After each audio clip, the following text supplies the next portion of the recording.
You don't look like the kind of man who misses dinner with his kid." Those words would save Carolyn's life. She just didn't know it yet. The knock came at 11:47 p.m. 3 sharp raps that made Carolyn's blood run cold. She stood frozen in her cramped apartment kitchen, steam still rising from the pot of boxed mac and cheese on the stove. Her mind raced through every nightmare scenario her parole officer had warned her about. Surprise compliance checks, neighbors reporting suspicious activity, someone from her past finally tracking her down. Through the peephole she saw him. Tall, immaculate charcoal suit that probably cost more than her entire year's rent. Hair slicked back like he'd just stepped out of a boardroom, not a freezing Midwestern night.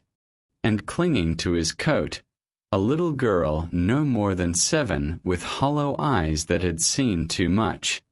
Carolyn's hand hovered over the deadbolt. "Don't open the door. Don't let strangers in." That's how you ended up in prison the first time. But then the girl's eyes found hers through the narrow gap in the door. Empty. Exhausted. Hungry in a way that had nothing to do with food. Carolyn knew that look. She'd worn it herself once. "I can pay," the man said quietly, his voice cutting through the November wind. The words hit her wrong. Too controlled. Too careful. Like a man used to buying his way out of problems. Carolyn shook her head slowly. "Food's already cooked. What the hell are you doing?" Her survival instinct screamed. "You're one mistake away from going back inside." But she stepped aside anyway.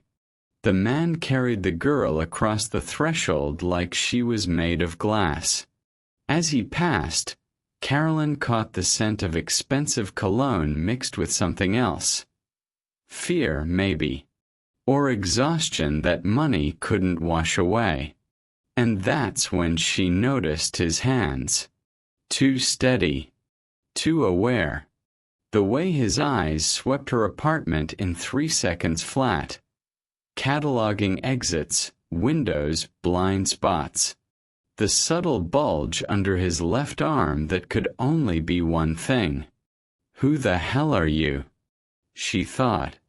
But what she said was, "Kitchen's this way." Have you ever made a choice that changed everything? If this story makes your heart race, show us some love with a like and share it with someone who believes in second chances, and drop in the comment where you are watching from. Don't forget to subscribe for more stories that remind us hope and love. Inside Carolyn's apartment, the strange man lowered his daughter into a mismatched kitchen chair. The girl, pale, withdrawn, wearing clothes too expensive for this neighborhood, immediately rested her head on the chipped formica table like she'd been carrying the weight of the world.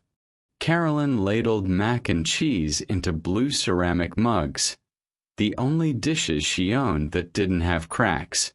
She slid one in front of the girl, then the man. He didn't touch his food. Instead, he carefully cut his daughter's portion into smaller pieces, testing the temperature with the back of a silver spoon that gleamed under her flickering overhead light. That gesture stopped Carolyn cold. Men like him don't end up in places like this unless they're running. She set down her own mug and studied him properly. Designer watch catching the light. Posture military straight despite obvious exhaustion. And those eyes, sharp, calculating, missing nothing. "Got a name?" Carolyn asked, keeping her voice neutral. "Lorenzo," he said after a long pause. "That your real name?" His lips curved into something that wasn't quite a smile. "Does it matter?" In my experience, Carolyn leaned back against the counter, arms crossed. When people lie about their names, it's because the truth is worse. Lorenzo met her gaze directly. No apology. No explanation. Just that same unnerving calm. The girl finally spoke, her voice barely above a whisper. My favorite color is gray. The words seemed random, disconnected. But Lorenzo flinched like she'd driven a knife between his ribs. And that's when Carolyn understood. This wasn't just hunger. This was grief. Raw. Recent. The kind that turns children silent and fathers into ghosts. She pulled an old coloring book from a drawer, left behind by the previous tenant, and slid it across the table with a pack of crayons. For the first time that night, the girl's shoulders relaxed. Lorenzo watched his daughter color with an expression Carolyn recognized from her own reflection. Someone drowning in guilt, grasping for any sign their child might be okay. How long you been running? Carolyn asked quietly. Lorenzo's hand drifted toward his jacket, a reflexive movement he caught and stopped. What makes you think I'm running? Because people who aren't don't show up at strangers' doors at midnight. Carolyn poured herself lukewarm coffee from the pot she'd made that morning. And they definitely don't pay for boxed mac and cheese.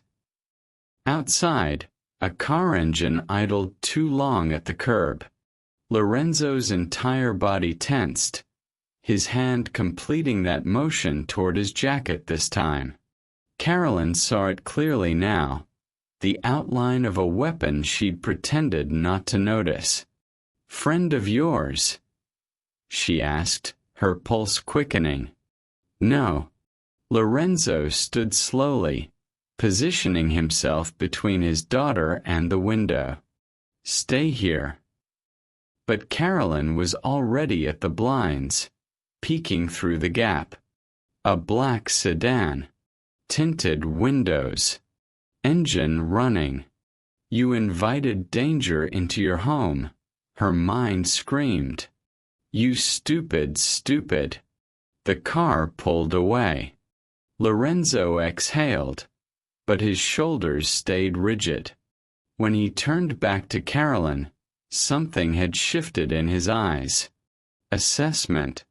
Calculation. Like he was solving an equation she couldn't see. Thank you, he said quietly. For this. Don't thank me yet, Carolyn replied. I still don't know who you are. Lorenzo glanced at his daughter, now coloring with fierce concentration, filling the page with every shade except gray. Someone trying to keep his kids safe, he said finally. That's all that matters. It was the first true thing he'd said all night. And somehow, that terrified Carolyn more than the lies. Because she'd been that desperate once. Would have done anything, had done anything to survive. And look where it got her. She refilled his mug without asking. You can stay tonight, she heard herself say. Couch folds out. Lorenzo studied her like she was a puzzle he couldn't solve. Why would you do that? Carolyn looked at the little girl coloring at her table. At the man who cut his daughter's food before his own. At the fear both of them wore like a second skin. Because somebody did it for me once, she lied. The truth that no one ever had, that she'd learned mercy in its absence, felt too raw to speak aloud. Lorenzo nodded slowly. I won't forget this. And somehow Carolyn believed him. She just didn't know yet how much that promise would cost. Or that by morning, her tiny apartment would be surrounded by black SUVs, armed men, and the kind of power she'd spent her entire life trying to avoid. The decision was made. The trap was set. Neither of them saw it coming. But to understand how a single act of kindness could unravel two lives completely, you need to know who Carolyn really was. And why opening that door wasn't mercy. It was muscle memory from a past she'd tried desperately to forget. The apartment told Carolyn's story better than words ever could. Salvation Army couch with springs that poked through worn fabric. A coffee table she'd found on the curb, one leg slightly shorter than the others. Kitchen cabinets that didn't close all the way. The kind of place where everything worked just enough, like the woman who lived there. Lorenzo stood in the center of it all, looking completely out of place. His suit probably cost 3 months of her rent. His shoes, Italian leather, she guessed, had never seen the inside of a Goodwill. Even exhausted, even running, he carried himself like a man who'd never questioned whether he belonged somewhere. The contrast made Carolyn's skin crawl with old shame. "Sit," she said, sharper than intended, "before the food gets cold." Lorenzo guided Anna to the kitchen table, a scarred wooden thing Carolyn had salvaged from the halfway house. 3 mismatched chairs. Chipped plates that didn't stack right. Blue ceramic mugs because she'd dropped all her glasses 2 weeks after moving in. This was her life. Small. Careful. Built from pieces other people threw away. Anna slumped into her chair and immediately rested her head on the table, cheek pressed against the wood. Dark circles under her eyes. Clothes too nice, too clean, like someone had dressed a doll. Lorenzo sat beside her, spine straight, scanning the room in one practiced sweep. Windows. Door. Exits. His hand drifted near his jacket, that same reflexive movement. Carolyn ladled mac and cheese into the mugs, the cheap boxed kind that turned gummy if you looked at it wrong. She slid one in front of Anna, then Lorenzo. He didn't eat. Instead, he reached for his daughter's mug, testing the temperature with the back of a spoon. Then he carefully cut the pasta into smaller pieces, blowing on each bite before sliding it back to her. The gesture was so deliberate, so protective, that Carolyn had to look away. She knew that kind of care. She'd needed that kind of care once. Before the desperation. Before the convenience store. Before the 5 years that taught her how to survive but never how to live. "Eat," Carolyn said, setting her own mug down with more force than necessary. "Both of you." Anna picked up her spoon with trembling fingers. She ate slowly, mechanically, like someone going through motions they barely remembered. Lorenzo watched his daughter like she might disappear if he blinked. The silence stretched, heavy, uncomfortable, punctuated only by the scrape of spoons against ceramic and the hum of Carolyn's dying refrigerator. "So," Carolyn started, then stopped. "What do you say to strangers who show up desperate at midnight? Long drive." "Long year," Lorenzo replied. "Fair enough." Carolyn studied him over the rim of her mug. That watch catching the dim overhead light, Rolex, maybe, or something even more expensive. The tailored cut of his suit, perfectly pressed despite whatever hell he dragged himself through. And those hands, steady, controlled, the hands of someone used to giving orders. But it was his eyes that bothered her most. Sharp, calculating, missing absolutely nothing. He caught her staring. "You always this hospitable to strangers? You always this suspicious of people helping you?" His lips curved, not quite a smile. "In my experience, people don't help without wanting something. Maybe I'm different. Maybe." He didn't sound convinced. "Or maybe you just haven't told me your price yet." The accusation stung because part of her wondered if he was right. Was this kindness? Or just muscle memory from the days when she'd been the one begging strangers for mercy? "My favorite color is gray." Both adults turned. Anna had spoken so quietly Carolyn almost missed it. The girl stared at her mug, spoon suspended mid-air. "You didn't ask, but people always ask. So, gray." Lorenzo went completely still. Carolyn recognized that stillness. Prison taught you to freeze when the wrong words got spoken. To make yourself small. Invisible. "Gray's a good color," Carolyn said carefully. "Means you see things clearly.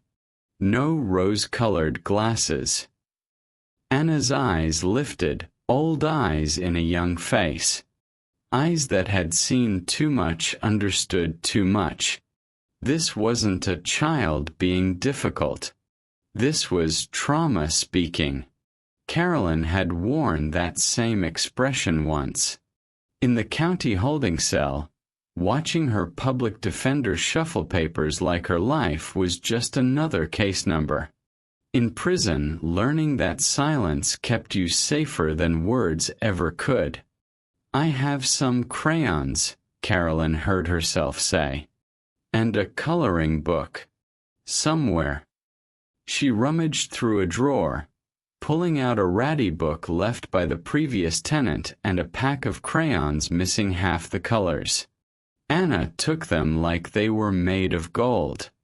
For the next 20 minutes, the only sound was crayon on paper. Soft. Methodical. Anna colored with fierce concentration, filling every space with blues and reds and greens. Everything except gray. Lorenzo's shoulders dropped half an inch. The first real breath Carolyn had seen him take. Outside, a car passed too slowly. Lorenzo's hand twitched toward his jacket, body angling instinctively to shield his daughter. Carolyn pretended not to notice, but her pulse quickened. "Who are you running from?" The car kept going. Lorenzo relaxed. "Barely. Thank you," he said quietly, watching his daughter color. "For this." "It's just boxed mac and cheese." "No." His eyes met hers, and for the first time, she saw something other than calculation. Something raw. Human. "It's not." Carolyn swallowed hard. "How long since she's eaten?" "She's eaten." Lorenzo's jaw tightened. "She just hasn't been present for it." The truth hung between them, unspoken but understood. Whatever they were running from had broken something in this child. And this man, with all his money and power and control, couldn't fix it. For one fragile moment, Carolyn's cramped apartment became a sanctuary. 3 people who didn't belong together, sitting at a table that wobbled, eating cheap food from chipped mugs, pretending the world outside didn't exist. Almost normal. Almost safe. Almost like none of them were running from anything at all. The storm hit at midnight. Thunder cracked so loud Carolyn felt it in her chest. Rain hammered against the windows like fists demanding entry. The kind of Midwestern storm that turned streets into rivers and made you grateful for any roof over your head. Anna flinched at the first boom, crayon skittering across the page. "Just weather," Lorenzo said quietly, his hand finding her shoulder. Then the lights died. Complete darkness swallowed the apartment. For 3 seconds, nobody moved. Carolyn heard her own heartbeat, Lorenzo's controlled breathing, Anna's sharp intake of air. "Stay there," Carolyn said, navigating by memory toward the kitchen drawer. "I've got candles." Her hands found the matchbook, stolen from the diner. 3 matches left. She lit 2 pillar candles, their weak glow pushing back just enough darkness to see faces again. Lorenzo had moved, positioned himself between Anna and the door, one hand inside his jacket. "Relax," Carolyn said, settling the candles on the table. "Power goes out every time it rains hard. Should be back by morning." He didn't relax. The candlelight made everything feel different. Softer. More intimate. Like they'd crossed some invisible threshold from strangers sharing space to something else entirely. Anna resumed coloring, working by flickering light. Her movements were slower now, almost meditative. Carolyn pulled the threadbare blanket from her couch. "You two should stay. Can't send you back out in this." Lorenzo's expression hardened. "We'll be fine. In a storm like this? With a kid?" Carolyn shook her head. "Couch folds out. It's not much, but it's dry. I don't sleep in unfamiliar places." "Then don't sleep." Carolyn met his eyes across the candlelight. "But your daughter needs rest. Or are you too proud to admit that?" The challenge hung between them, careful but pointed. Lorenzo studied her, that calculating look back in full force, weighing risks, measuring trust, probably deciding whether she was genuine or laying some trap he couldn't see yet. "One night," he said finally. "One night," Carolyn agreed. She busied herself pulling sheets from the narrow closet, giving them space. Her hands trembled slightly as she fitted the worn cotton over couch cushions. "What are you doing?" Her survival instinct whispered. "These are strangers. Dangerous strangers. And you're letting them sleep 10 feet from your bedroom." Everything she'd learned in prison screamed this was wrong. Don't trust. Don't let your guard down. Don't give anyone the chance to hurt you first. But when she glanced back, Anna was still coloring, her small shoulders less rigid than before. And something in Carolyn's chest, some part that 5 years in prison hadn't managed to kill, refused to let that child go back into the storm. "Bathrooms down the hall," Carolyn said, smoothing the last wrinkle. "Towels are clean. Mostly." Lorenzo nodded but didn't move from his post by the window. An hour passed. Then another. Anna colored with quiet focus, working through pages like she was afraid to stop. The rain continued its assault on the windows. Candlelight painted moving shadows across walls. And then, so subtle Carolyn almost missed it, Anna smiled. Just a small upturn of her lips as she held up a page filled with vibrant purples and yellows. Not gray. Not a single stroke of gray anywhere. "That's beautiful," Carolyn said softly. Anna's smile widened, just a fraction. The first real expression that looked like it belonged to a 7-year-old. Lorenzo's entire body sagged with relief so profound it was almost physical. Carolyn felt something crack inside her chest. When was the last time she'd protected something innocent? When was the last time she'd been trusted with something that mattered? The weight of it terrified her. "I'm going to bed," Carolyn announced, standing abruptly. "You know where everything is." She retreated to her bedroom, barely bigger than a closet, and closed the door. Sat on the edge of her mattress with her head in her hands. "You're risking everything," she told herself. "Your parole. Your freedom. Your life. One violation. That's all it would take. One neighbor calling about suspicious activity. One surprise check from her parole officer. And she'd be right back inside. For what? 2 strangers she'd known for 3 hours? But through the thin walls, she heard Anna's quiet voice asking Lorenzo something. Heard his low murmured response. Heard the sound of a child settling into safety she probably hadn't felt in months. Carolyn pressed her palms against her eyes. Worth it. Maybe. Possibly. She hoped. On the other side of the door, Lorenzo waited until Anna's breathing evened into sleep before allowing himself to move. He stood slowly, joints stiff from holding tension too long. Crossed to the window in complete silence. The storm had gentled to steady rain. Street lights reflected off wet pavement. A few cars passed. Normal late-night traffic. Nothing suspicious. Nothing wrong.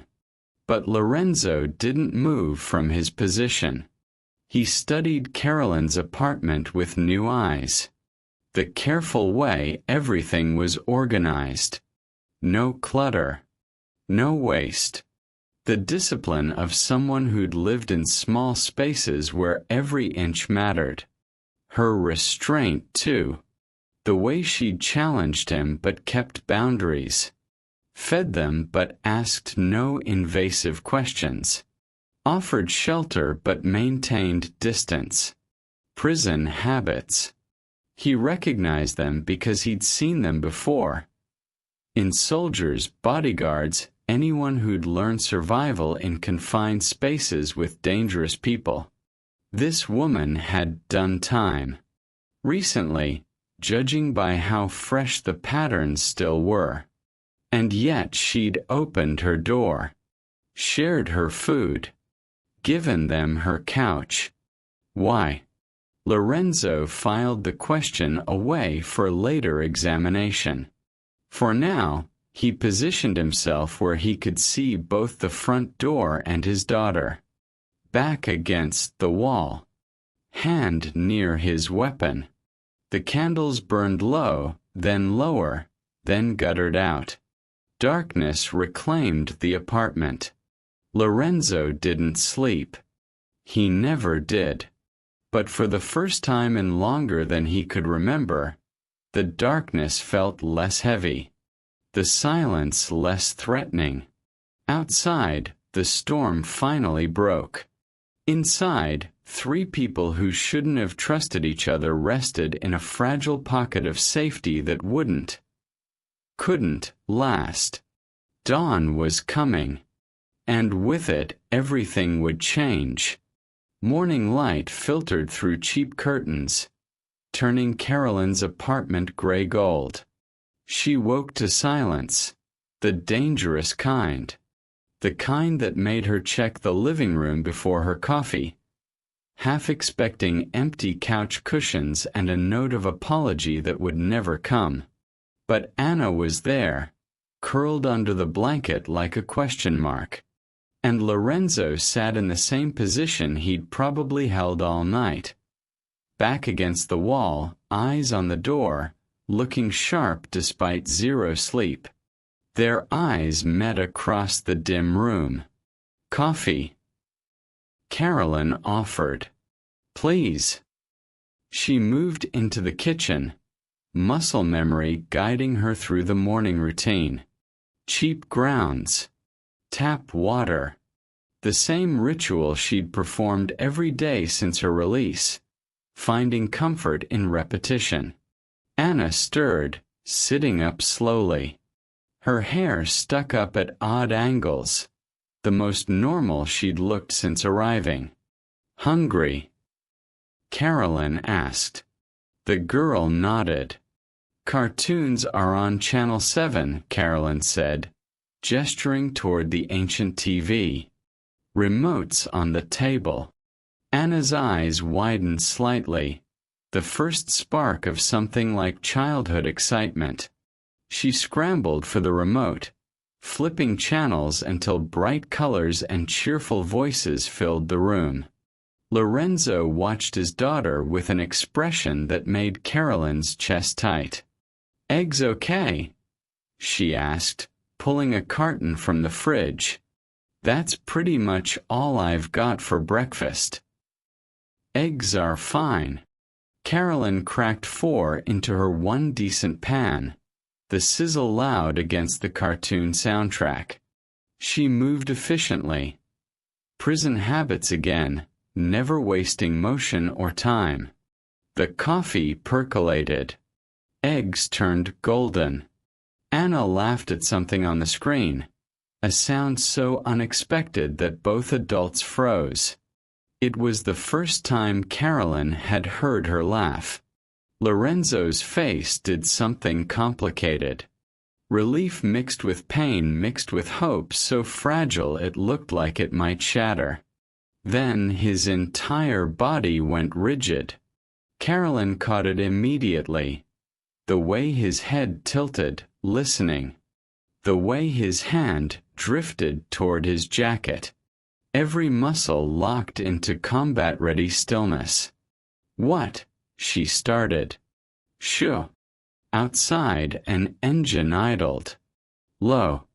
Heavy. The kind of expensive purr that didn't belong in this neighborhood at 7 a.m. Carolyn moved to the window, pulling the curtain back half an inch. Black sedan. Tinted windows. Chrome gleaming in the early light. Just sitting there, engine running, exhaust curling in the cold air. "Friend of yours?" she asked, keeping her voice level. Lorenzo was already moving. Not panicked, controlled, precise, like someone executing a drill they'd practiced 1,000 times. He crossed to Anna, kneeling beside the couch. His voice dropped to a murmur. Words Carolyn couldn't catch but tone she recognized instantly. Military calm. Zero panic. Pure tactical communication. Anna's face went blank. Too blank for a 7-year-old watching cartoons. She nodded once, twice, then slipped off the couch and moved toward the bathroom without being told. "Anna," Lorenzo said softly, "lock the door. Don't open it unless you hear the word starlight. Understand?" "Starlight," she repeated, then disappeared down the hall. The bathroom lock clicked. Carolyn's pulse kicked into overdrive. What the hell is going on? Lorenzo moved back to the window, standing to the side where he couldn't be seen from the street. Probably nothing. That's not nothing. Carolyn's hands were shaking. That's a tail. Or surveillance. Or it's leaving. The sedan pulled away slowly, deliberately, like it wanted them to know it had been there. Carolyn's stomach dropped. "You need to tell me what's happening." Right now. Lorenzo turned, and for the first time, she saw past the polish and control to something darker underneath. Danger. Violence. The kind of past that left bodies behind. You running from something? She demanded. Everyone's running from something. His voice was quiet, measured. Not quite a deflection, but not quite honesty either. Don't play games with me. Carolyn stepped closer, anger overriding fear. I opened my door, fed you, let you stay. The least you can do is tell me if I'm about to get caught in your crossfire. Lorenzo studied her with those calculating eyes, weighing options, measuring risks. I made some people angry, he said finally. People who don't forget. What kind of people? The kind who send cars to watch apartments. Carolyn's mind raced through possibilities, each one worse than the last. Your mob, or cartel, or... Does it matter?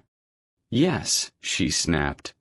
Because if they're coming for you, they're coming for whoever's standing next to you. And right now, that's me. Lorenzo's jaw tightened. I didn't mean to bring this to your door. But you did. I know. Something flickered across his face. Regret, maybe. Or calculation. And I'm sorry. The apology felt genuine, which somehow made everything worse. Carolyn pressed her palms against her eyes. This is what you get for being kind. This is what you get for opening doors.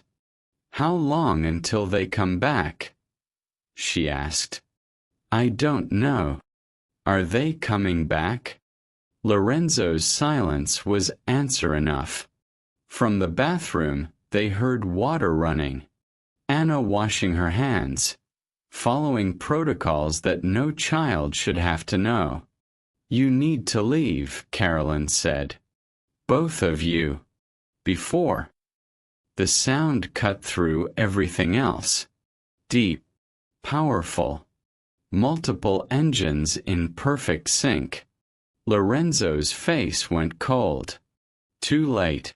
Carolyn moved to the window. Her blood turned to ice. 4 black SUVs rolled down the street in formation. Tinted windows.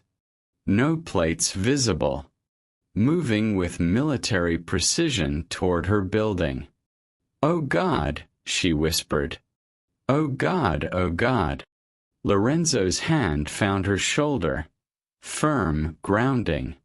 Carolyn. Look at me. She couldn't breathe. Her parole officer's warnings echoed in her skull. 1 violation. 1 mistake. 1 wrong association and you're done. Carolyn, Lorenzo said again, voice cutting through her panic. I need you to trust me. Trust you. Her laugh came out broken. I don't even know who you are. The SUVs stopped. Doors opened. Men emerged. Too many to count, all in dark suits, all moving with purpose. My name is Lorenzo, he said quietly. And those men work for me. The words didn't make sense. Couldn't make sense. Carolyn turned to stare at him, her world tilting sideways. What? But Lorenzo was already moving toward the door, his entire demeanor shifting into something else entirely. Something that commanded armies. Something that owned streets. Something she'd just given shelter to. Outside, the engines idled. Waiting.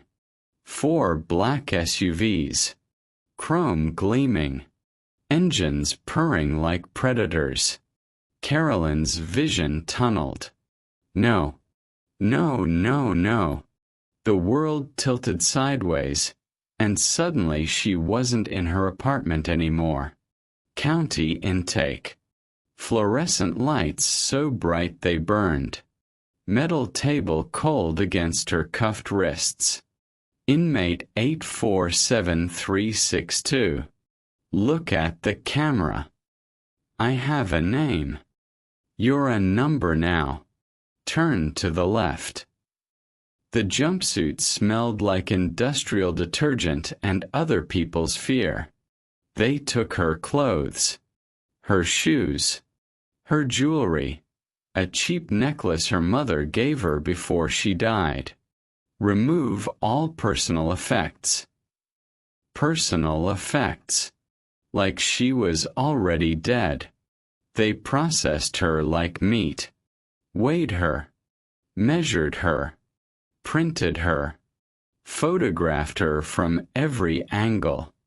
Any medical conditions? Please, I can explain. Medical conditions, yes or no? The handcuffs bit into her wrists. The guard's face was bored. She was just another body in an endless line of bodies, another poor decision in a system built to process poor decisions. By the time they locked her in that first cell, Carolyn understood. She wasn't a person anymore. She was a case number, a statistic, a warning story for other girls who thought desperation justified anything. Carolyn. Lorenzo's voice pulled her back, but her hands were still shaking. Her chest too tight. Breathing hurt. This is it. I'm going back. I finally got out and now I'm going back. The parole violation scrolled through her mind like a death sentence. Harboring fugitives, associating with known criminals, failure to report suspicious activity. It didn't matter that she didn't know. The system didn't care about ignorance. She'd broken the rules. And the rules would break her. Carolyn, Lorenzo said again, quieter. Look at me. She couldn't. Her eyes were locked on those SUVs, on the men in suits emerging with earpieces and weapons barely concealed under tailored jackets. They're going to cuff me again. Process me again. Reduce me to a number again. 5 years of following every rule. 5 years of keeping her head down, saying yes sir and no ma'am. Of working double shifts and living in this shoebox apartment because it was all she could afford with a record. 5 years of rebuilding herself from nothing. Gone. Because she'd opened her door to a stranger and his daughter. Her voice cracked. I can't go back. I can't. Lorenzo moved past her to the bathroom. Knocked twice. Anna. Starlight. The lock clicked. Anna emerged. Face pale but composed. Too composed for a child. We have company, Lorenzo said gently, kneeling to her level. But everything's okay. These are our people. Do you understand? Anna nodded once. I need you to stay calm. Can you do that for me? Another nod. Lorenzo kissed her forehead, then stood, his entire demeanor shifting. Shoulders back. Spine straight. The exhausted father evaporated, replaced by something else entirely. Command. Authority. Power. He turned to Carolyn, who had backed against the kitchen counter, hands gripping the edge so hard her knuckles went white. My name is Lorenzo, he said calmly. Too calmly. And those men work for me. The words hit like a physical blow. Carolyn's brain tried to process, failed, tried again. What? They're my security. My people. Lorenzo's voice was steady, measured, like he was explaining something simple to a child. They've been looking for me since yesterday. Security. She repeated the word like it was foreign. Those are your. Understanding crashed over her in waves. The expensive suit. The weapon. The way he commanded space. The military calm. The coded instructions to his daughter. Men like him don't vanish. Your mob, she whispered. Lorenzo didn't confirm or deny, just held her gaze with those calculating eyes. Carolyn's shock crystallized into something sharper. Hotter. Anger. You lied to me. Her voice shook. You sat at my table. I fed you. I gave you my couch. And you lied. I never lied. You didn't tell me the truth. She pushed off the counter, rage overriding fear. Do you know what you've done? Do you have any idea what this means for me? Lorenzo's expression didn't change. Carolyn, I have a record. The words exploded out of her. I have parole conditions. I have neighbors who already think I'm trash.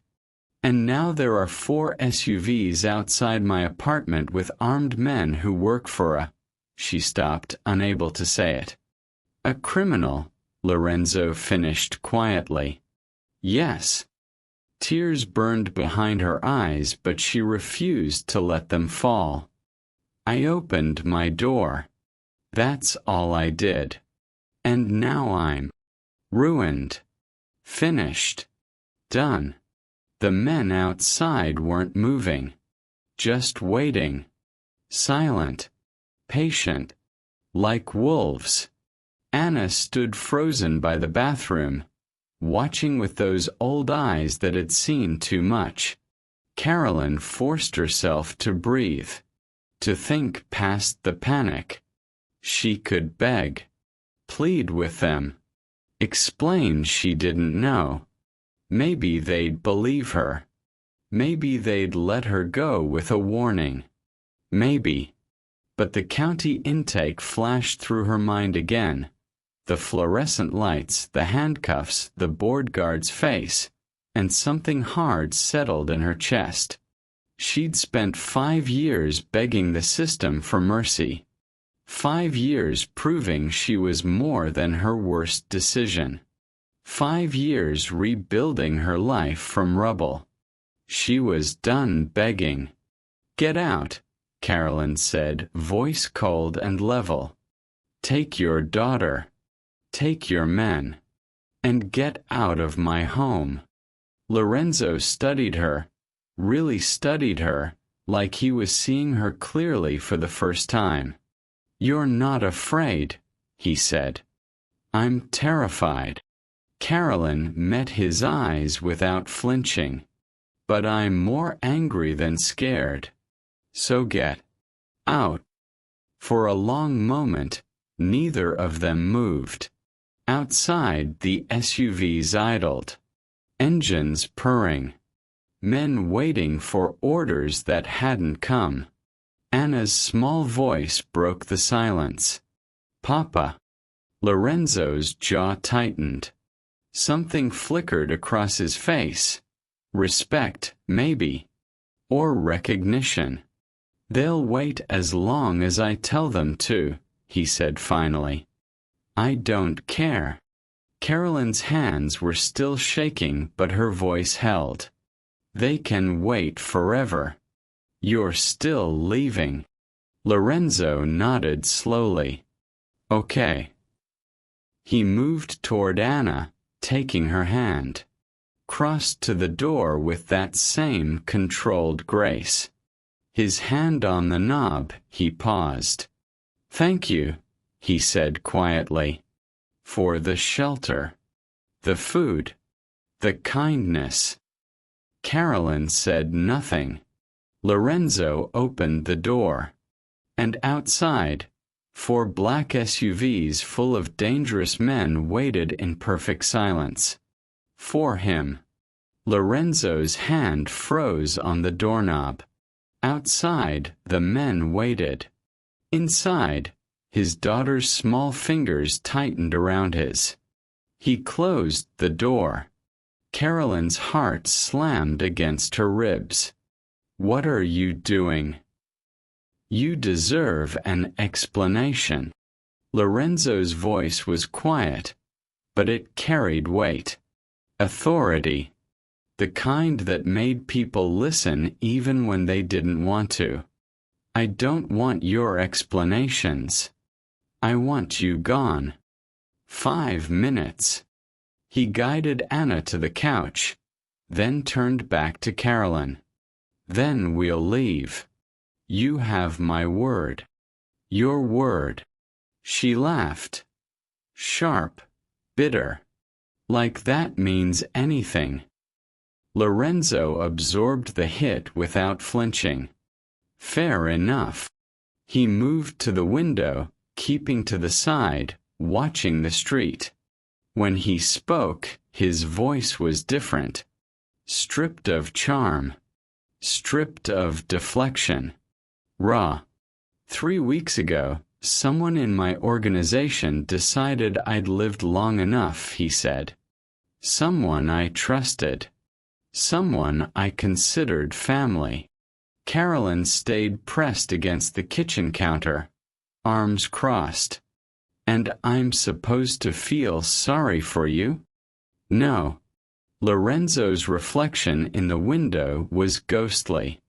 "You're supposed to understand why I showed up at your door. Because you needed somewhere to hide. Because my daughter needed somewhere safe." The distinction mattered to him. When people come for men like me, they don't just target me. They target everything I love. Everyone I protect. Anna's already lost her mother. I won't let her lose. His voice cracked just slightly. Anna curled tighter into the couch cushions. Knees pulled to her chest. Carolyn's anger wavered. She hated that it did. "So you brought your war to my doorstep," she said. "To someone who can't afford to get caught in crossfire. To someone one violation away from going back inside. Real noble." Lorenzo turned from the window. "You're right. It was selfish. Desperate. But when your child is crying in the back seat and you've been driving for 16 hours and you see a light on in a window," he stopped. "I made a judgment call. You made a choice that put me at risk." Yes. At least he didn't deny it. Carolyn studied him in the morning light. Expensive suit rumpled now. Hair less perfect. Exhaustion carved into the lines around his eyes. He looked less like a criminal and more like what he actually was. A father trying not to break. "All that power," Carolyn said quietly. "All that money. All those men outside waiting for your orders. And your kid still sleeps scared." The words landed like a knife between ribs. Anna's head shot up, tears suddenly streaming down her face. "I'm not scared." "Baby." Lorenzo moved toward her, but Anna scrambled off the couch. "I'm not." Her voice climbed, hysteria threading through it. "I'm fine. I'm always fine. I don't get scared because you said brave girls don't." "Anna, stop." Lorenzo knelt, reaching for her, but she backed away. Mama wasn't scared and she still. The words choked off into sobs. Carolyn watched something shatter in Lorenzo's face. He didn't chase his daughter. Didn't demand she come to him. Just knelt there on her cheap carpet, hands open, waiting. "You're allowed to be scared," he said finally, voice breaking. "I never should have told you otherwise." Anna collapsed forward into his arms, crying in a way that sounded like months of held-back grief. Lorenzo held her, one hand cradling her head, the other wrapped tight around her small body. His eyes closed. His jaw clenched so hard Carolyn could see the muscle jump. This was the crack. The place where all his power meant nothing. Money couldn't bring back his daughter's mother. Security teams couldn't erase her nightmares. All the control in the world couldn't protect her from the inside damage already done. Carolyn felt her anger draining away, replaced by something more complicated. Something dangerous. Understanding. No, don't you dare sympathize with him. But she'd been that child once. Not literally, but close enough. Scared and alone and told to toughen up, be strong, don't show weakness because weakness got you killed. Lorenzo looked up, meeting Carolyn's eyes over Anna's head. "Name your price." "What?" "For the inconvenience. The risk. Whatever this cost you." He shifted Anna gently, reaching for his jacket. "I can make problems disappear. I can make sure no one ever questions what happened here. I can." "Stop." Carolyn's voice cut through his spiral. "Just stop." Lorenzo's hand stilled. "You think money fixes this?" She shook her head. "You think you can just pay me off and we're square?" "I think." He stopped. Started again. "I don't know what else to offer." "How about the truth?" Carolyn stepped closer. "How about admitting that all your power couldn't keep your wife alive? Couldn't keep your daughter from falling apart? Couldn't stop you from ending up desperate on a stranger's doorstep?" The words were cruel. She knew it. But they needed saying. Lorenzo's face closed off. "You're right. I know I'm right." Carolyn's hands shook. "Because I've been there. Different reasons, different choices. But I know what it's like when everything you built crumbles and you're left with nothing but bad options." Anna's crying had quieted to hiccups against Lorenzo's shoulder. "So take your money," Carolyn continued. "Take your power. Take your men and your SUVs and your explanations. And use them to actually protect your daughter. Not from bullets. From whatever's eating her alive from the inside." Silence filled the apartment. Heavy. Weighted with truths neither of them wanted to carry. Lorenzo stood slowly, Anna still in his arms. She'd cried herself into exhaustion, head lolling against his neck.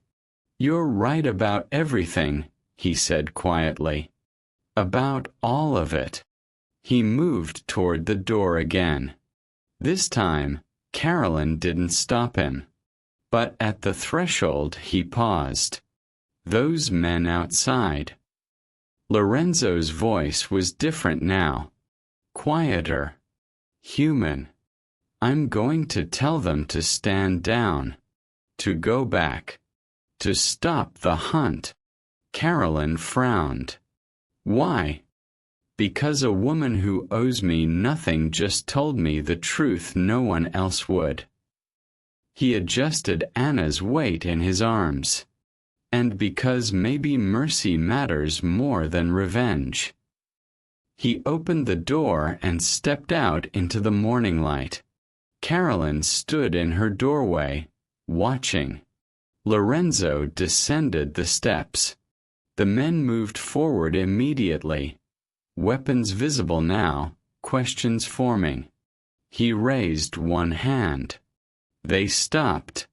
From her apartment, Carolyn couldn't hear the conversation, but she saw the confusion on their faces. Saw one man argue. Saw Lorenzo's response. Firm. Final. One by one, the men returned to their vehicles. Engines started. SUVs rolled away. Until only one remained. The one Lorenzo and Anna would leave in. He looked back at Carolyn one last time. Nodded once. Then they were gone. And Carolyn was alone in her doorway, wondering if she'd just witnessed something redemptive, or signed her own death warrant. The SUVs didn't leave immediately. From her doorway, Carolyn watched Lorenzo approach the lead vehicle. A man emerged, tall, scarred, wearing authority like a second skin. His body language screamed second in command. Whatever Lorenzo said made the man's face harden. He gestured sharply, toward the apartment, toward the street, toward Lorenzo himself. Arguing. Pushing back against orders that clearly made no sense. Lorenzo's response was calm. Final. The scarred man's jaw worked. Then, slowly, he nodded. But the look he shot toward Carolyn's building was pure calculation. A promise that this wasn't over, just delayed. Carolyn's stomach twisted. What did I just do? The scarred man barked orders. Men returned to vehicles with military precision. Doors closed. Engines purred. 3 SUVs rolled away in formation, disappearing around the corner like they'd never existed. Only the lead vehicle remained. Lorenzo shifted Anna's weight. She'd fallen into that exhausted sleep that comes after crying too hard, and started back toward the apartment. Carolyn tensed. I thought you were leaving. I am. He stopped at the bottom of the steps. But she wanted to say goodbye. She's asleep. She will be upset if she doesn't. Lorenzo climbed the stairs slowly, each step measured. May we?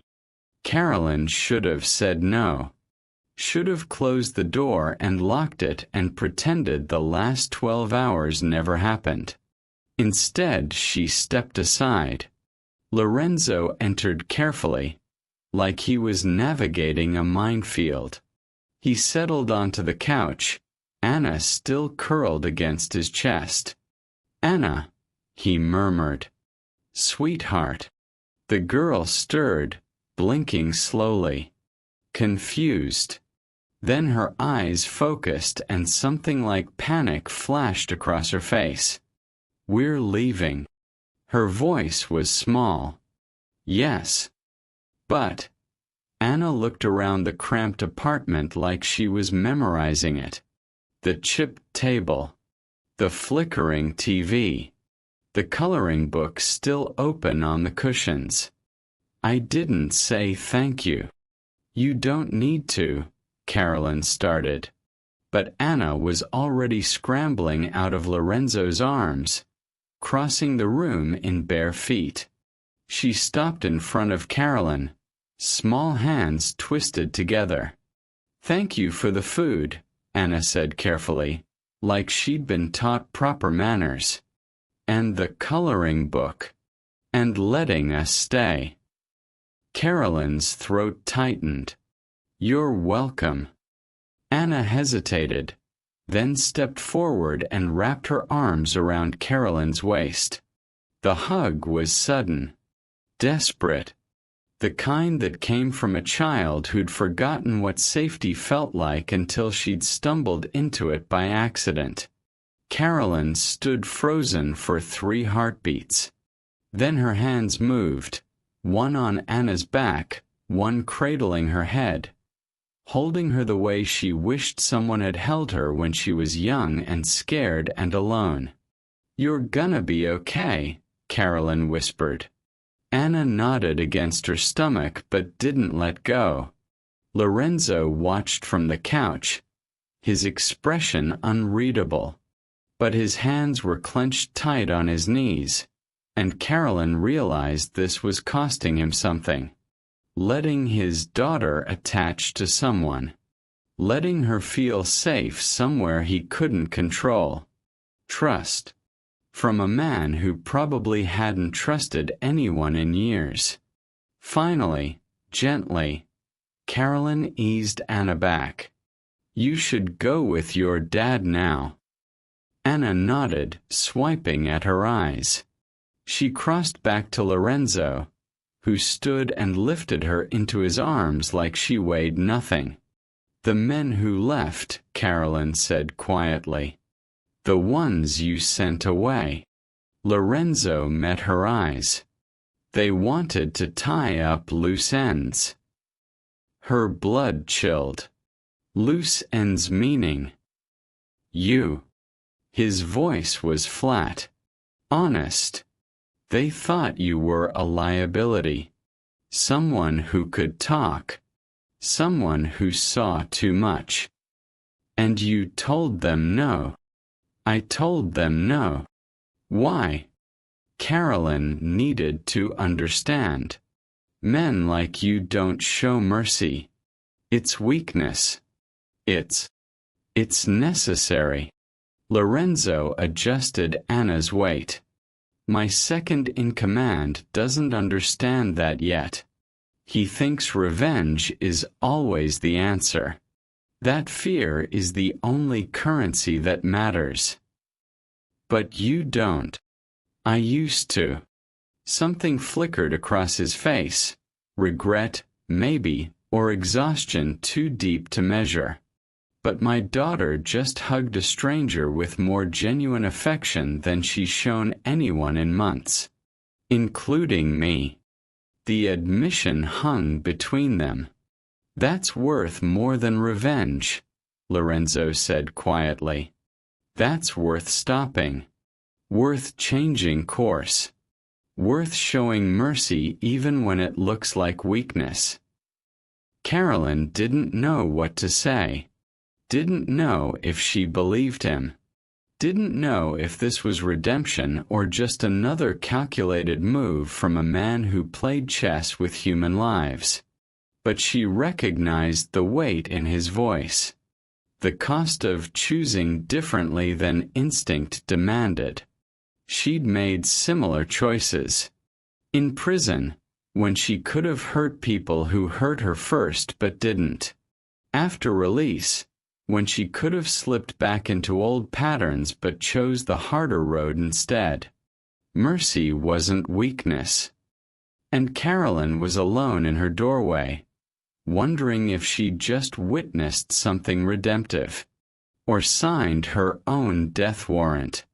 The SUVs didn't leave immediately. From her doorway, Carolyn watched Lorenzo approach the lead vehicle. A man emerged, tall, scarred, wearing authority like a second skin. His body language screamed second in command. Whatever Lorenzo said made the man's face harden. He gestured sharply, toward the apartment, toward the street, toward Lorenzo himself. Arguing. Pushing back against orders that clearly made no sense. Lorenzo's response was calm. Final. The scarred man's jaw worked. Then, slowly, he nodded. But the look he shot toward Carolyn's building was pure calculation. A promise that this wasn't over, just delayed. Carolyn's stomach twisted. What did I just do? The scarred man barked orders. Men returned to vehicles with military precision. Doors closed.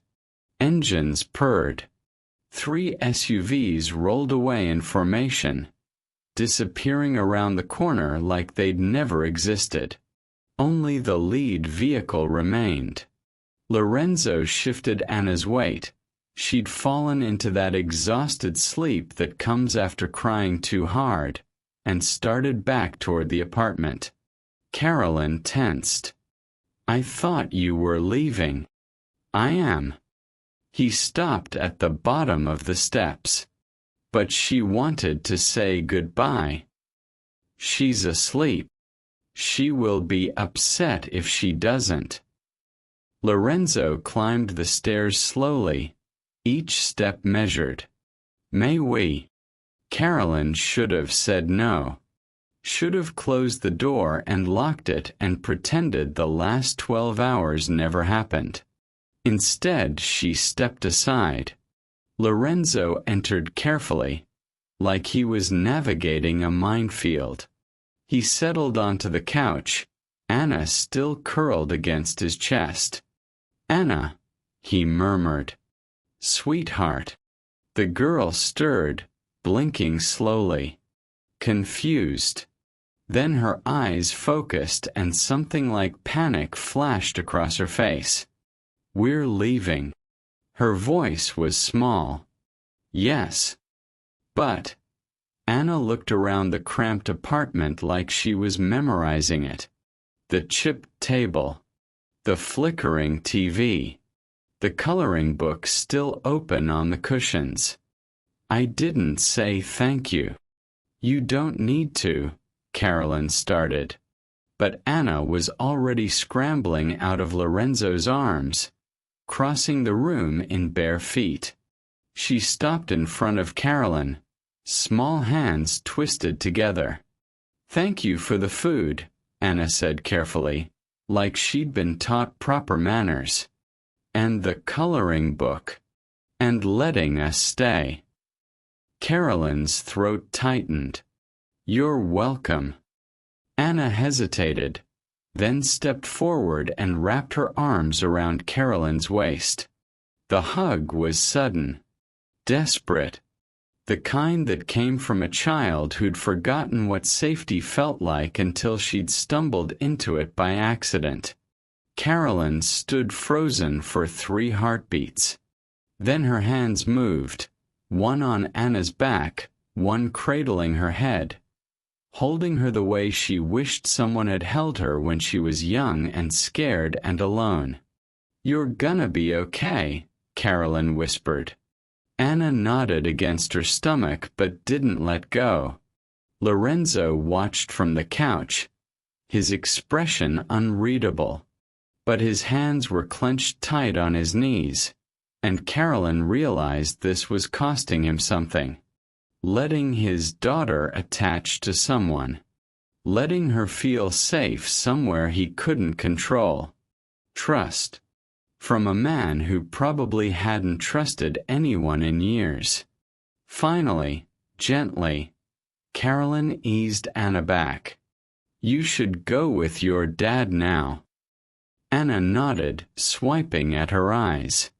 She crossed back to Lorenzo, who stood and lifted her into his arms like she weighed nothing.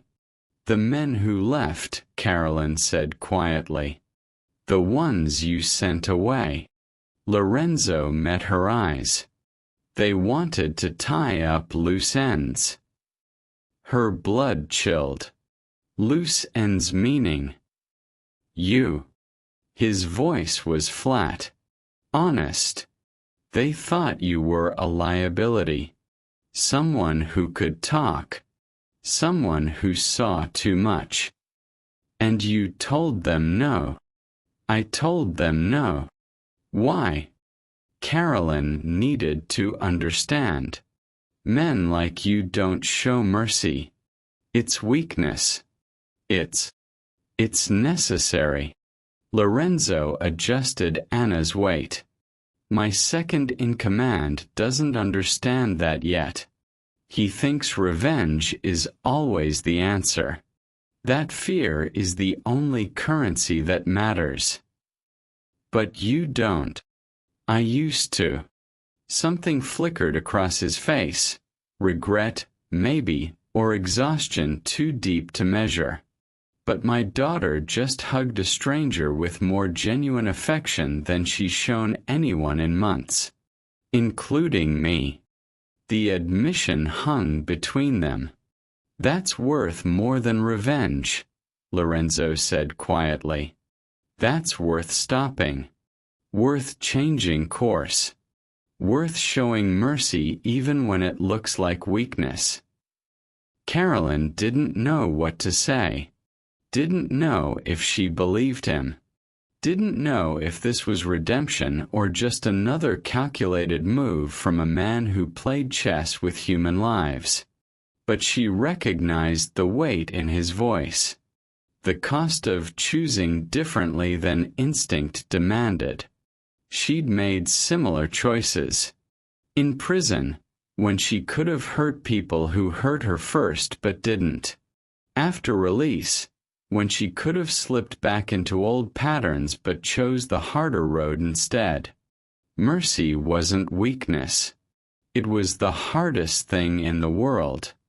Go, Carolyn said. Before you change your mind. Or before they do.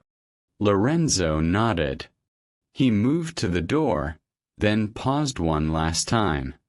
You asked if I was running from something, he said.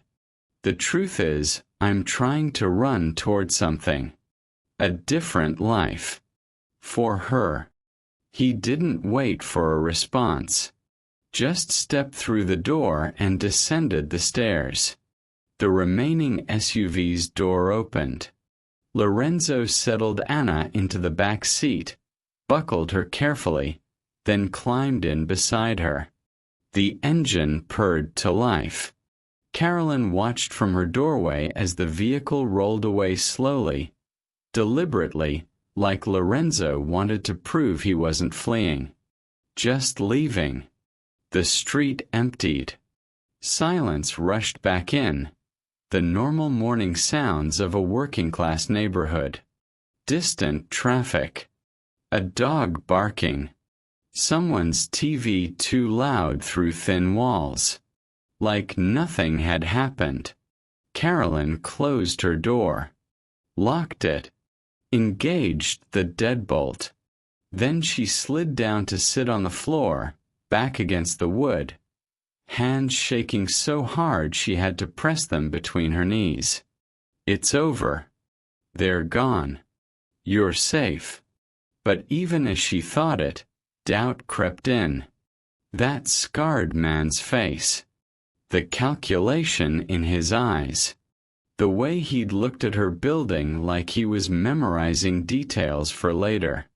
Lorenzo had shown mercy. But would his organization accept that choice?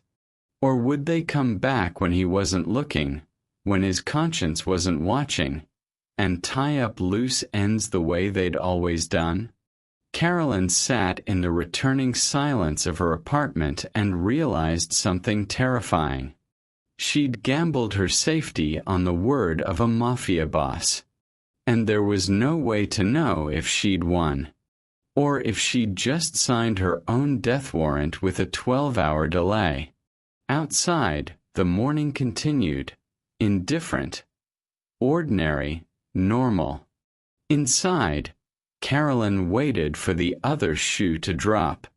It always did. 3 weeks passed. Carolyn worked her double shifts, paid her rent, kept her head down. Jumped every time a car idled too long outside the diner. Nobody came. No black SUVs. No scarred men. No consequences for the kindness that should have destroyed her. She almost started to believe she'd gotten away with it. Then her phone rang. Ms. Reeves. The voice was professional. Clipped. "This is Officer Chen from the Department of Corrections. We need you to come into the parole office today at 2 o'clock. Carolyn's blood turned to ice. "Is there a problem?" "Just some paperwork that needs your signature. 2 o'clock sharp." The line went dead. Carolyn stared at her phone, hands trembling. Paperwork. They always called it paperwork. When they violated you. When they revoked your parole. When they decided you'd broken rules you didn't even know existed. They found out. Someone talked. Someone saw the SUVs. Someone reported suspicious activity.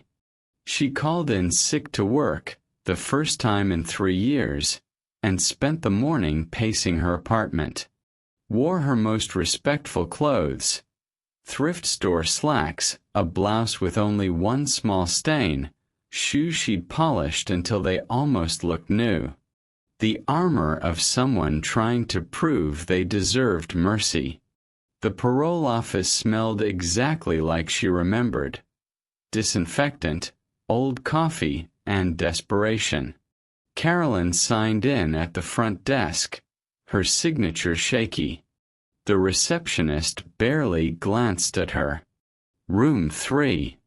Officer Chen is waiting." Every step down that hallway felt like walking toward her own execution. The fluorescent lights were too bright. Her pulse hammered in her ears. 3 years of perfect behavior, and it all came down to this. "Please. Please let it be nothing. Please." Officer Chen sat behind a metal desk, a manila folder in front of her. Young. Asian. Expression unreadable. "Ms. Reeves. Please sit." Carolyn sat. Kept her hands folded. Made herself small. "Do you know why you're here?" Chen asked. "No, ma'am." The lie came automatically. Admitting knowledge was admitting guilt. Chen opened the folder. Studied the papers inside for a long moment. Carolyn's stomach churned. This is it. This is where everything ends. "Ms. Reeves, I'm going to be honest with you." Chen looked up. "When I pulled your file this morning, I was confused." Carolyn's heart stopped. Confused. "Because according to our records, you no longer have a file." The words didn't make sense. "I don't what?" Chen turned the folder around, sliding it across the desk. Carolyn stared at the papers. Legal documents. Court seals. Official stamps. Words that blurred together until 3 phrases jumped out. Record expunged. Legal intervention sealed. Parole terminated. Status. Completed successfully. "I don't understand," Carolyn whispered. "Neither do I completely." Chen leaned back in her chair. "What I do know is that 2 weeks ago, a very expensive law firm filed paperwork on your behalf. Expedited review. Some kind of sealed legal intervention. By the time it hit my desk, it was already approved." But Carolyn's hands shook on the paper. "Who? Why? The intervention is sealed. I can't tell you who arranged it because I don't know. The firm wouldn't say." Chen's expression softened slightly. "But someone with significant resources and legal pull went to bat for you, Ms. Reeves." Lorenzo. It had to be. But why? Why would he do this? What does this mean? Carolyn asked, afraid to hope. It means your felony conviction is gone. Legally, it never happened. Chen tapped the papers. You can vote, travel, apply for jobs that require background checks. You're free. Actually free. The words didn't feel real. Couldn't be real. Carolyn had spent 5 years believing she'd wear that scarlet F forever. That every job application would end in rejection. That every apartment would be just out of reach. That freedom was a word that didn't apply to people like her. There's one more thing. Chen pulled an envelope from the folder. This came with the paperwork. It's addressed to you. Carolyn took it with numb fingers. Heavy paper. Expensive. No return address. Inside, a single card embossed with a company logo she didn't recognize. Midwest Regional Medical Center. Human Resources. We are pleased to offer you the position of Administrative Coordinator. Starting salary, $52,000 annually. Full benefits including health, dental, and vision. Start date. Carolyn read it 3 times. The salary was more than she'd made in 2 years at the diner. The benefits were more than she'd ever had in her life. I don't, her voice broke. I didn't apply for this. Well, someone thinks you'd be perfect for it. Chen stood, extending her hand. Congratulations, Ms. Reeves. You've earned this. Had she? Carolyn didn't know anymore. She floated out of the parole office in a daze. Sat in her car for 20 minutes, staring at the job offer. Kindness came back. Not the way she'd expected. Not with gratitude or acknowledgement or even a thank you. But with freedom. Real, actual freedom. The kind she'd stopped believing existed for people like her. 2 days later, Carolyn came home from her last shift at the diner to find a postcard wedged in her apartment door. No stamp. No return address. Hand delivered. She flipped it over, and her breath caught. A child's drawing. Crayon on cardstock. A little girl with brown hair standing in front of a yellow sun. Smiling. Actually smiling. And in the corner, in careful print. Thank you for the colors. Anna. Beneath it, one more line in adult handwriting. She's sleeping better now. Carolyn pressed the postcard to her chest. Tears streaming down her face. She'd fed strangers 1 meal. Offered shelter for 1 night. Spoken 1 hard truth. And somehow, impossibly, miraculously, it had changed everything. For Anna. For Lorenzo. For herself. The kindness she'd given had come back differently than expected. Not as debt repaid, but as freedom earned. And for the first time in 5 years, Carolyn believed in redemption. Not the kind handed down by judges or parole officers, but the kind built in kitchen tables and coloring books and choices made when everything screamed to choose differently. She hung the postcard on her refrigerator and started planning for a future she'd stopped believing she deserved. 6 months later, Carolyn's life looked different. Not unrecognizable. Not transformed into something glossy and perfect. Just different. Better. She woke at 6 a.m. in the same cramped apartment. She decided to stay, lease renewed, familiar walls suddenly feeling less like a cage, and made coffee in the same chipped pot. But now she dressed in business casual instead of a grease-stained uniform. Now she drove to an office with her name on a door placard. Now she had health insurance and a 401k and coworkers who invited her to lunch without knowing she'd ever been inside a prison. The administrative job wasn't glamorous.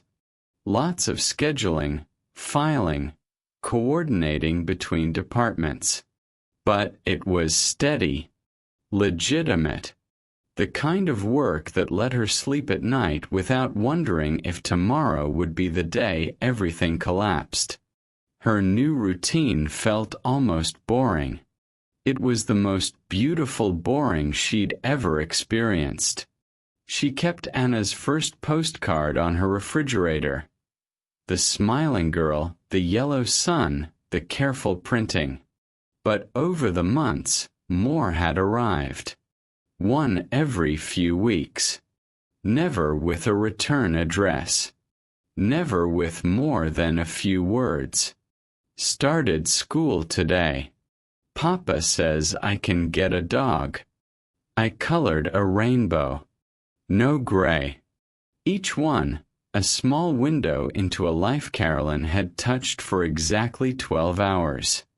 The final postcard arrived on a Tuesday in early spring. Carolyn found it wedged in her door after work, and something about the envelope felt different. Thicker. Heavier. Inside, not a postcard, a photograph. Anna, maybe 8 years old now, standing in what looked like a garden. Wearing a yellow dress covered in flowers. Hair in pigtails, and smiling, a real smile, the kind that crinkled her whole face. Behind her, an explosion of color. Flower beds in reds and purples and oranges. A painted fence in robin's egg blue. Even the sky seemed impossibly bright. No gray anywhere. On the back, Anna's handwriting. Neater now, more confident. Papa planted a garden. I picked all the colors. He says you would like it. Thank you for teaching me it's okay to be scared. And it's okay to smile anyway. Love, Anna. Beneath it, in that same adult scrawl she recognized. She talks about you sometimes. The kind woman who fed us when we were hungry, who let us stay when we had nowhere else, who told the truth when everyone else was afraid to. You gave her more than shelter that night. You gave her permission to be a child again. For that I will always be grateful. L. Carolyn sat on her couch, the same Salvation Army couch where Anna had slept 6 months ago, and studied the photograph. She'd spent so long thinking about that night in terms of danger. The risk. The consequences. The fear that Lorenzo's world would swallow hers whole. But looking at Anna's smile, she realized she'd been asking the wrong question. She hadn't saved a mafia boss. She'd saved a child for one night. And maybe, probably, that child had saved her back. Carolyn thought about the woman she'd been 6 months ago. Exhausted. Bitter. Convinced that kindness was a luxury people like her couldn't afford. That mercy was weakness. That survival meant keeping doors locked and hearts guarded. She'd been so afraid of making another mistake, of risking the fragile freedom she'd clawed back from 5 years inside. But she'd opened the door anyway. Not because she was brave, not because she was noble, but because a little girl with hollow eyes reminded her what desperation looked like. And in that moment of recognition, of shared trauma, shared hunger, shared fear. Carolyn had chosen to be human when it was dangerous. She'd chosen compassion over caution, connection over safety, mercy over survival. And somehow, impossibly, it had given her everything she'd been too afraid to hope for. Not forgiveness from the system that had processed her like meat. Not absolution from judges or parole officers who'd reduced her to a number. But redemption in the form of a child's smile. A job that paid fairly. A future that felt possible. The kind of redemption you couldn't earn through apologies or good behavior. The kind you only got by choosing to stay human in moments when being human felt like the most dangerous thing in the world. Carolyn placed the photograph next to the first postcard on her refrigerator. 2 images, 6 months apart. Gray to color. Trauma to healing. Fear to hope. She didn't know where Lorenzo and Anna were now. Didn't know if they were truly safe or just hiding better. Didn't know if Lorenzo's choice to show mercy had cost him something, or everything. But she knew Anna was smiling in gardens full of color. And that had to be enough. Because sometimes the most broken people are the ones who save everyone. Not by being fixed themselves, but by choosing to offer shelter anyway. By sharing meals they can barely afford. By speaking truths that no one wants to hear. By opening doors when every instinct screams to keep them locked. Carolyn looked around her apartment. Small, scarred, salvaged from pieces other people threw away. Just like her. And for the first time in longer than she could remember, it felt like home. Not because it was perfect, but because it was hers. And because on one cold November night, she'd proven that the life she'd rebuilt, fragile and hard one, could still hold room for mercy. Sometimes redemption doesn't come from being forgiven. It comes from choosing to be human when it's dangerous. From feeding strangers when you're hungry yourself. From protecting children when no one protected you. From believing that kindness isn't weakness. It's the bravest thing broken people can do. And sometimes, if you're very lucky, that kindness comes back. Not as debt repaid, but as color flooding into spaces that had been gray too long. As freedom you'd stopped believing you deserved. As proof that even in the darkest moments, choosing humanity over fear can change everything. For everyone. Thanks for watching till the very end. If this story moved you, hit like, subscribe, and share your thoughts in the comments. I'll be dropping another unforgettable story tomorrow, so make sure you don't miss it.